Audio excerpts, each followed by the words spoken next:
Ya estamos de regreso aquí en Ángulos y bueno, pues quiero poner antes de seguir con la discusión y preguntarles dónde está Choifet, porque el día de hoy lo fueron a preguntar, oiga señor, tenemos un conflictito aquí, se llame, ¿no? En la Ciudad de México hay unas cuantas marchitas, etcétera. ¿Usted no piensa recibir a los de la CENTE?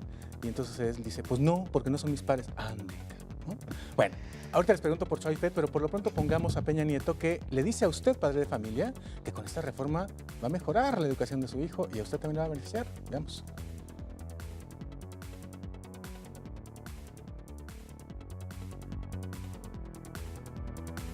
Desde diciembre, el país emprendió una transformación de fondo, a partir de la reforma constitucional en materia educativa promovida desde el Pacto por México. El objetivo de esta reforma es claro, que los niños y jóvenes de México reciban una educación de mayor calidad, que les permita contar con mejores oportunidades, es lo que dice el presidente Peña Nieto, y lo que dice es que va a haber más escuelas de tiempo completo y también que le van a dar a los chiquillos de quinto y sexto de primaria computadoras a partir del próximo año. ¿Va a mejorar también, se va a notar en las casas, lo van a notar las amas de familia? Los madres modernidad a los quinto y sexto de primaria. En el tema educativo hay una cosa que es muy chistosa, Ricardo. Hay una brecha que le llaman una brecha de percepción, una brecha cognitiva. Cuando tú ves las encuestas, la gente no está tan inconforme con su educación. No está tan inconforme.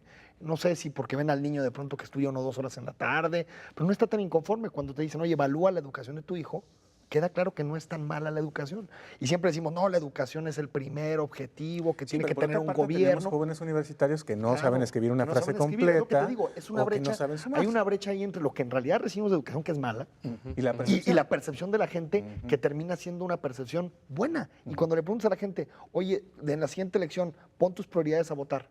La educación, aunque siempre digamos la educación es la base del futuro, sin la educación es como lugar 8 de lo que le interesa a la gente del mundo. Seguridad, economía, hay ahí medio una hipocresía, creemos que es buena, pero decimos que no tanto, y al final termina siendo una prioridad muy baja dentro de lo que las familias expresan en términos de voluntad política. Y también mucho del ruido de el desastre educativo en México y todo viene de parte de los poderes que están detrás de esta reforma educativa, ¿no? Los poderes empresariales que por diferentes medios han estado desde hace años con esta campaña de incluso con documentales y películas y demás, ¿no?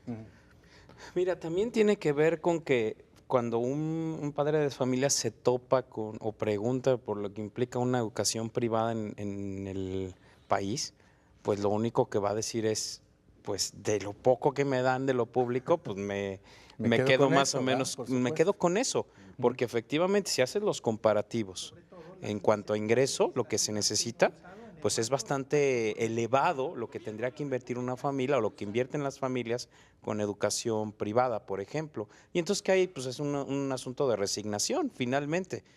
Y desafortunadamente, en lugar de decir, bueno, vamos exigiendo a que tengamos mejor educación, o en todo caso, a lo que aspiran los padres en educación pública es, bueno, veo más o menos el panorama de las escuelas públicas a las que puedo acceder e intento meter a mis hijos en la que me han platicado que es la mejor. Esa es la opción, ¿no? También hay un tema, perdón Ricardo, un tema de que también los estudios lo que nos demuestran es que la educación privada es igual de mala que la pública. Ah, no, sí, claro. De hecho, en muchos casos es peor. O sea, digamos, no es una solución. La diferencia es que tal vez educación privada pueden ir chicos, niños y niñas de otro nivel socioeconómico que a veces tienen acceso a más cosas, ¿no? Sí. Y eso hace que pues, sí puedan viajar, puedan aprender, tener libros, y eso les ayuda a su desarrollo. Pero son igual de malas las dos. Claro, de hecho, yo ahorita que mencionaba el ejemplo de los jóvenes universitarios que no saben escribir, bueno, me refería a 2 chicas de servicio social que llegaron a hacer el servicio en Radio Universidad de Guadalajara y no sabían, no voy a decir sus nombres, pero se llaman, no es cierto. Pero fíjate también otro detalle, quizás está influyendo en esa percepción una realidad que es preocupante, pero una realidad más social, laboral, que es el hecho de tener una educación o un grado de una licenciatura o un posgrado no te garantiza un empleo digno o un salario particularmente alto. Esa panacea de los 80s que era, estudia mi hijo una licenciatura para que ganes bien, y si además consigues un doctorado o una maestría vas a ser así como el dueño de la empresa. Un dato, ahorita el 60% de los egresados de doctorado en México no están encontrando trabajo, ¿eh? El 60%. O sea, ya que los doctores no estén encontrando un sitio para laborar después de egresar, te habla de un sistema colapsado, ¿no? Oigan, y para terminar, nos quedan un par de minutos. ¿Y Choaifet? ¿Por qué no le entra a estas negociaciones? ¿Por qué no le entra al debate público? ¿Por qué no está más activo? Pues yo creo que es parte de la estrategia de comunicación que optó la presidencia, ¿no? Ya ves que la presidencia da de pronto como medio baldazos, ¿no? Cuando hay malas noticias, manda a subsecretarios o al peor triple como en términos económicos, ¿no? Lo vimos la semana pasada, ¿no? Que mandó al subsecretario de Hacienda, ¿no? A Portela a dar los resultados económicos cuando eran tan graves que el presidente tenía que salir, pero no salió. Entonces es parte de esta estrategia de comunicación, como la reforma educativa en general se le ve bien. En general, las encuestas lo demuestran. La discusión está más en el círculo rojo que entre la gente está a favor de la reforma, pues a Peña Nieto Y ahora, pese a la le gustaría más oposición, traer. va a pasar. Yo creo que, bueno, ya pasó. Pero digo, la tercera que falta y ahora en el Senado. Sí, claro. Yo creo que ya no va a haber problemas en ese sentido. Y creo que la presidencia, Peña Nieto, como estrategia de imagen y comunicación propia, quiere que esa medallita no se quede en el secretario de Educación, sino en él en particular. Creo que es grave. Para mí sí es una imposición y la imposición va a pasar sin duda. Pero es grave, fíjate cómo no participa Choaifet, siendo el secretario de Educación, en la propia redacción de una reforma educativa fundamental que además le va a dar mucho más poder al puesto que él desempeña. El secretario de Educación se centraliza, va a tener decisiones que van a ir por encima incluso de la soberanía de los estados, que es una de las críticas que hacen la coordinadora de trabajadores de la educación, y sin embargo pues está, digamos, detrás del escritorio para no verse manchado, yo creo que políticamente por el conflicto que hay en este momento, no sé. Mira, a mí Choaifet yo creo que no sale tan bien librado, por una razón. Digo, a él le encargan a hacer todo el movimiento con el Baester.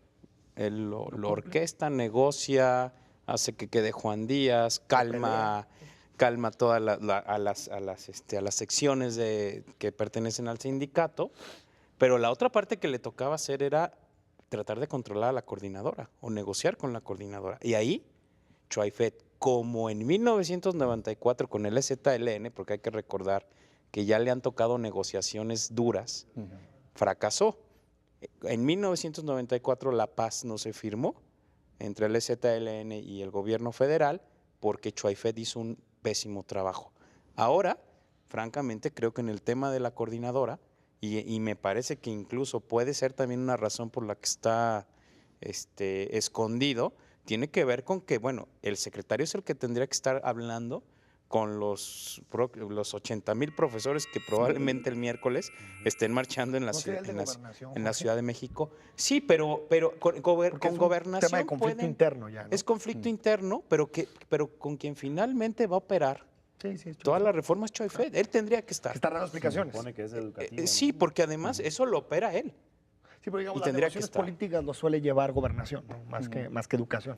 Pero si te fijas, siempre, aunque va a gobernación, acompaña al secretario implicado. Sí, claro. Y Choaifet, pues, de hecho, hoy estaba en segunda fila, ¿no? Sí. Exactamente. En el informe, digo, no Eso sé es si muy se dieron cuenta. significativo. Estaba en segunda fila. O sea, necesitamos un relevo en algún momento, ¿eh? Pues no sería raro, ¿eh? Porque sería desde raro. el gobierno de la República traer a un secretario que debería ser el protagonista de una reforma tan de bajo perfil es una señal. ¿no? Y más en el peñanietismo donde los símbolos y los protocolos y todo importan Cuentan y mucho. cuentan mucho. Ahora yo creo que en el resto de los días hay que esperar a ver las reacciones de la coordinadora. A partir del miércoles ya anunciaron una insurrección básicamente nacional. Hablan de movilizaciones en 22 estados. Desobediencia civil, se declararon Desobediencia el día de civil hoy. y resistencia pacífica. Y a ver Así cómo es. reacciona el gobierno federal. Sí, sí, sí.